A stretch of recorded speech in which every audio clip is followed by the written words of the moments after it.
What's up, travelers? Good morning. Welcome back to my channel. If this is your first time stopping by, welcome. My name is Sade. Like the incomparable Nigerian queen Sade Adu. You might be familiar from the 80s and 90s. I'm a huge fan. Clearly my parents were huge fans. Anyway, I got a little bit of a Drake Sade mix going on, trying to get myself in the mood. Currently doing my morning routine, using a deep cleansing oil by DHC. Love this stuff. And I obviously can't forget to leave the house without my sunscreen. I'm using Black Girl Sunscreen 30 SPF. This kind of doubles as sun protection, but then also as a moisturizer. It's infused with jojoba oil and avocado. Love this stuff. As you may have suspected by the title of this video, today I'm taking myself out on a date, a solo date in fact. My amazing husband will be staying home with our dogs today while I take myself out for a day of self-care and self-love. And if you're wondering why I'm taking myself out on a solo date when I have a whole man that I actually enjoy spending time with, it's because I think it's important to spend some time with yourself outside of your marital companionship and for any relationship for that matter. I'm thankful that I have a husband who definitely understands and agrees with me. We've been together for almost 10 years now, married for 5. And I think we would both say that we've been through some deep lows and some very mountain highs, but through all of that, you know, we're still growing and evolving with time as life changes. And just because you're in a relationship doesn't necessarily mean that you stop growing as independent people. And every year that passes, life changes. We'll likely be adjusting and changing and growing and learning things about ourselves for the rest of our lives. And therefore, you know, it's necessary, I think, to maintain some type of emotional intelligence and just some well-roundedness to explore those things. And it doesn't necessarily mean that it has to be with your partner all the time. I was recently reading a blog called The Art of Being Alone, Being Your Own Best Friend by Sangeeta Ramachandran. I'll link her blog in the description below. To quote her, she says, "The best way to foster a relationship with yourself is to spend time alone." She says that being alone is not the same as being lonely. Spending time alone is an art. And art is an expression of one's self manifested into the physical. Essentially what she's saying is that being alone gives you the space to learn about yourself and fall in love with yourself. You know, this is super important because when you love and understand yourself, it can strengthen and foster genuine relationships with other people. You don't want to take those relationships for granted and expect that those relationships are supposed to fulfill you and make you happy.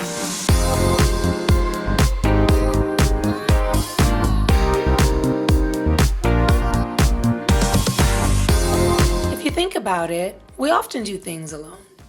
I mean, we go grocery shopping, we run errands, but not enough do we intentionally make plans with ourselves for self-care purposes.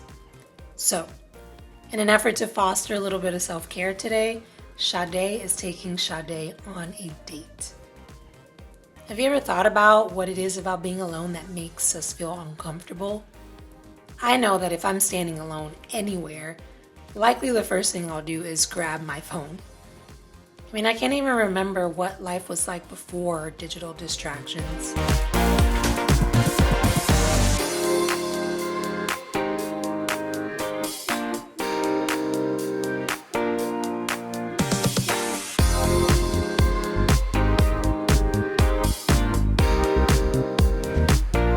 Sangeeta in her blog seems to think that it's not that people don't like to be alone, but rather, those of us would prefer not to be alone with our thoughts.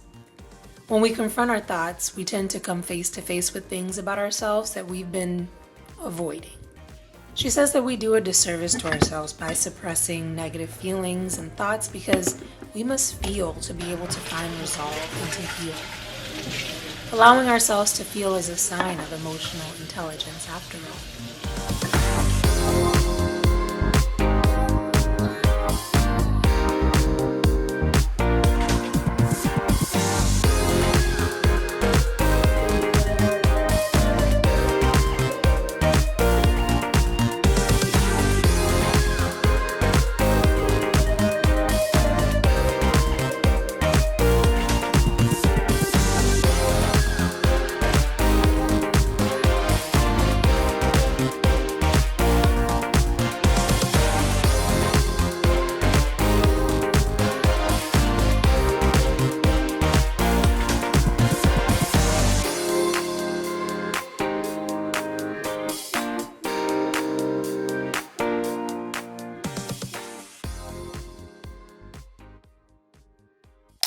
I just love having candles lit in my house.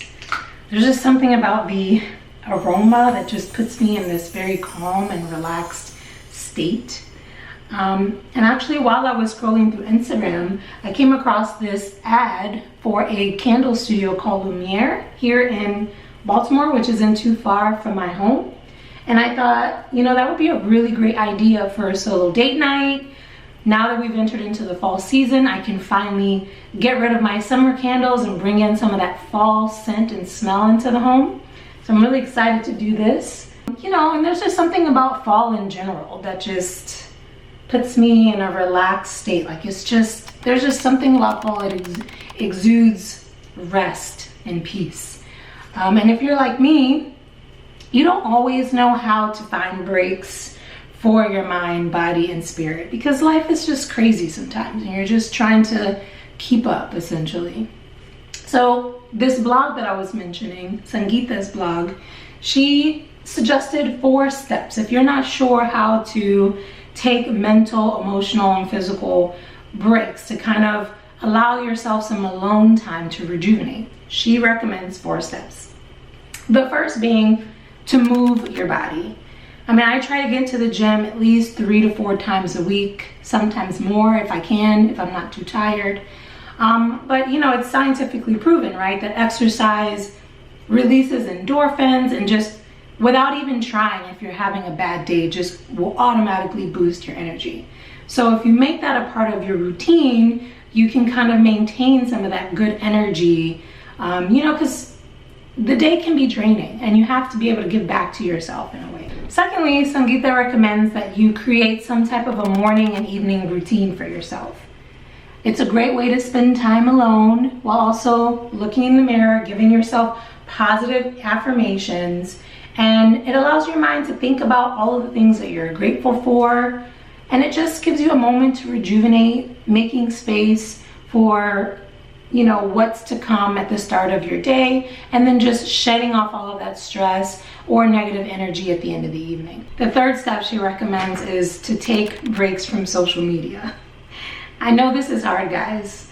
I can't even remember what life was like before the digital era. Can you? I mean, we sleep with our phones. If you're at a bus stop or a train stop or anywhere standing alone, you just reflexively go for your phone, kind of like a crutch of companionship, or maybe because you just feel awkward, like what were we doing before? I have no idea before we had phones. Do you? Anyway, as much as I love social media, hate social media, I really do appreciate the community of travel influencers or enthusiasts that I've been able to connect with on Instagram in particular and YouTube. People that I don't know, but who obviously inspire me. But I tell you what, if you recall, you know, economics in high school, the law of marginal utility, too much of something is never a good thing.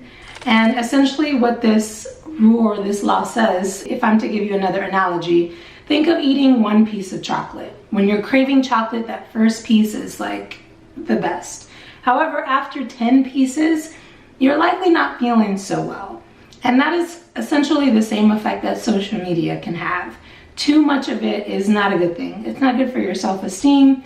It's not good for your just perception of reality. You know, Instagram is a filter. People are likely giving you the best parts of their life, not showing you the days that they're feeling sad or struggling, and then you just often feel bad about yourself. Well, at least I do. To be honest, I'm not that social on my social media anymore because I just want to be present and in the moment. I remember one of my good girlfriends from college. We were at a beach in Tampa having a really great day, and as the sun was setting, one of the most beautiful sunsets I have ever experienced. Just the colors of purple and oranges and yellows and reds. I mean, it was incredible. Like a scene out of a movie, a pod of dolphins began jumping out of the ocean, you know, just as the sun was setting. And the first thing I gotta do is grab my cell phone, and she stops me. She grabs my hand and she's like, Sade, no, just experience this, live in this moment. And you know, she was right. And whatever. That memory, I'll likely have it in my mind forever. Some of these pictures that I take, you know, when you go on trips, you take so many, you forget about them. You go through your albums and you're like, oh, I forgot about that moment. But this moment will stay vivid in my mind forever because I allowed myself an opportunity to kind of live in that moment. And I'm thankful for her for kind of checking me. So I know it's a struggle. We all have friends that we connect with on social media. A lot of people have businesses that they have to maintain. That's understandable. But when it comes to your mental health, if you feel like social media is depressing you or making you feel envious or jealous or just bad about yourself, stop it, put it down. Instagram actually has a feature now where you can set 2-hour limits on your time on the app. I mean, I did it, unfortunately. I try and get on and off, to be honest. I go in there because it's a black hole. You'll see one funny post and then you'll just keep scrolling, and before you know it, you've lost 4 or 5 hours of your day on Instagram or Twitter or TikTok or whatever the most popular social media apps are now. All right, not bad for a quick 15-minute makeup look. I don't really wear makeup on a daily basis. I'm not very good at it. I don't pretend to be, but some foundation, a little bit of mascara should do. Anyways, this is a date night, so I kind of want it to feel a little bit pretty, but I think it's time that I speed this process up and go ahead and get dressed. All right, final look. Since I'm on my fall vibes, I decided to just keep it simple but cute. Pair of jeans, a little mock neck top, and some jeans with a little fringe in my 9 West booties. And then to tie it off with my Rogue Coach accessory bag. I'm obsessed with this bag. It's like perfect for fall. And on that note, I think we should get going.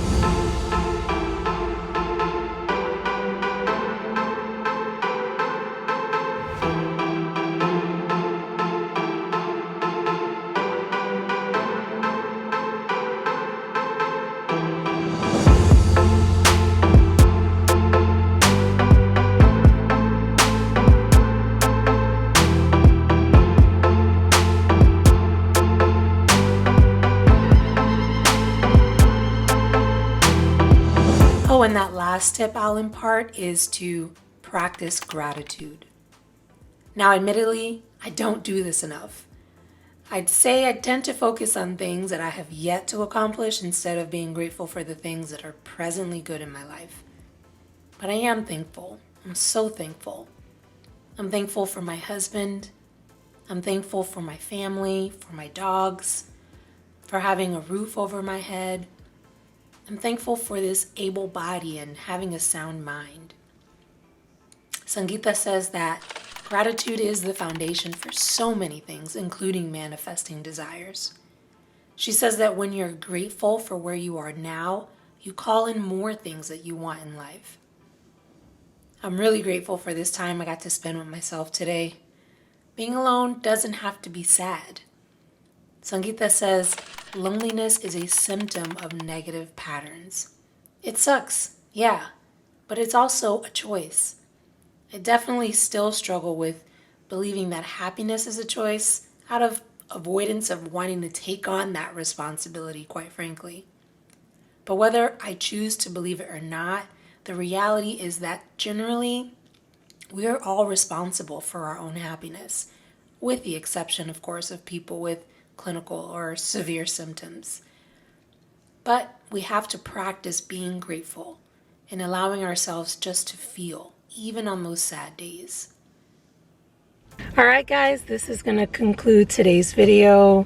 I really hope that you guys spend as much time with yourself as possible. Love yourself, appreciate yourself, treat yourself to a solo date. If you are not weirded out by it, I had an absolute incredible day. I'm wishing you guys, as always, a lot of peace and love, and I will see you all in the next one. Peace.